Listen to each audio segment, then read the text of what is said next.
et bienvenue dans cette nouvelle confidence d'histoire. Je me trouve actuellement dans la chapelle à bout de l'abbaye aux hommes caennaise.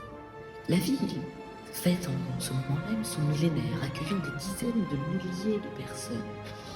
À cette occasion, elle met en avant son patrimoine culturel, manuscrits, sculptures, enluminures, mais également un patrimoine de bâtiments, de nombreuses églises. Quand la ville aux mille clochers nous présente aujourd'hui l'abbaye aux hommes de Guillaume le Conquérant. Ensemble, penchons-nous sur l'histoire de cette abbaye aux millénaires secrets. Fondée vers 1060 par Guillaume le Conquérant et Mathilde de Flandre, et bâtie par l'architecte et religieux Lanfranc, futur archevêque de Pontoberry, l'abbaye aux hommes, également appelée abbaye Saint-Étienne, en référence au premier martyr de l'église religieuse, est un véritable vestige catholique et culturel. Alors, commençons par les fondations. Vers 1060, Guillaume le Conquérant, vous savez, né à Falaise en 1027, devenu duc de Normandie à 8 ans, décide, non sans ambition, d'ériger deux abbayes jumelles à Caen, Saint-Étienne, dite aux hommes, et la Trinité, dite aux femmes. Pourquoi ? D'abord pour expier cette interdiction canonique qui pesait sur son mariage avec Mathilde de Flandre. Réparer ce faux pas aux yeux de l'Église, si l'on peut dire.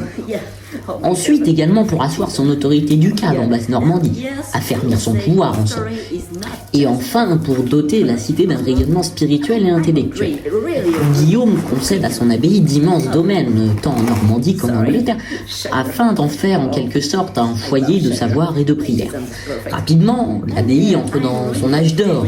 Imaginez, entre 1073 et 1086, se succèdent des cérémonies de consécration d'une grande solennité.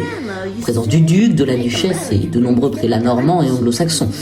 Selon les récits d'Odéric Vital, un rendez-vous médiéval de tout premier ordre. Puis, en septembre 87, Guillaume fait du cœur de Saint-Étienne son ultime demeure, son tombeau surmonté de l'épigraphie latine « Hic sepultus est Guillomus Conquestor », scelle définitivement son destin à celui de la cité de Caen. Après la tourmente révolutionnaire, la vie monastique s'interrompt. En 1790, la communauté est dissoute, mais l'abbaye ne sombre pas dans l'oubli.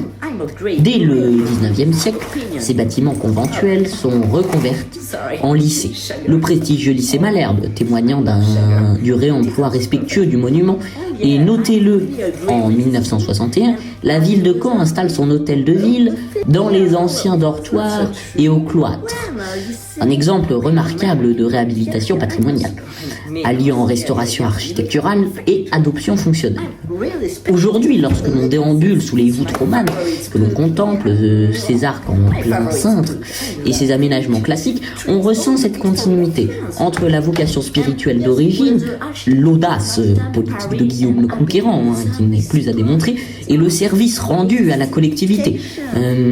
L'abbaye aux hommes demeure un monument vivant qui, tout en célébrant 1000 ans d'histoire, se projette résolument vers l'avenir.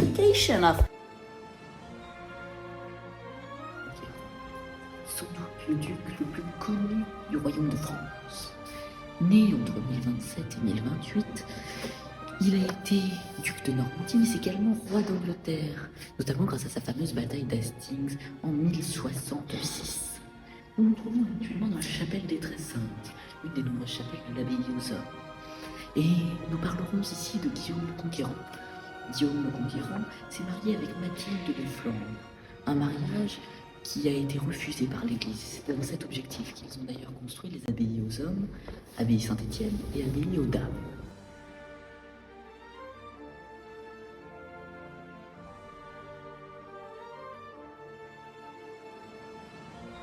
How are you? Lorsqu'en 1066, Guillaume le Conquérant posa la première pierre de Saint-Étienne de Caen, il ne se doutait pas que son édifice allait traverser les siècles comme l'un des plus beaux témoins du roman normand.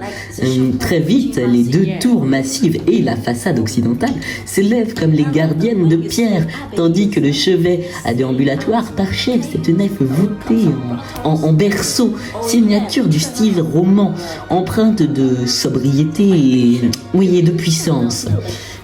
Au XIIIe siècle, sans rupture brutale avec une élégance nouvelle, l'abbaye se dote de flèches gothiques à la croisée du transept. Cet ajout, tout en finesse et en hauteur, semble vouloir rejoindre le ciel, oui, donnant à l'édifice un profil plus élancé et frémissant d'audace architecturale. Plus tard, après la Révolution, l'abbaye change à nouveau de visage. Ses ailes monastiques deviennent au XIXe siècle les salles de classe du lycée Malherbe, exigeant parfois la démolition de vestiges anciens pour mieux accueillir des générations d'élèves. Puis c'est en 1961 que l'administration municipale s'installe en réédifiant en 1964 les jardins de l'esplanade Jean-Marie Louvel. Aujourd'hui, quand on arpente ces galeries, on perçoit à chaque pas la résonance de toutes ces époques, le couvert sombre et massif du roman, la verticalité pleine de grâce du gothique, la clarté classique du mauriste.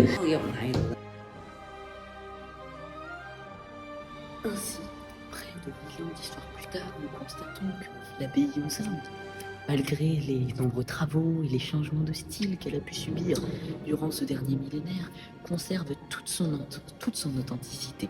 Et c'est devant le tombeau de Guillaume le Conquérant que s'achèvera notre visite. Nous vous remercions d'avoir suivi Confidence d'Histoire et nous vous souhaitons à très vite.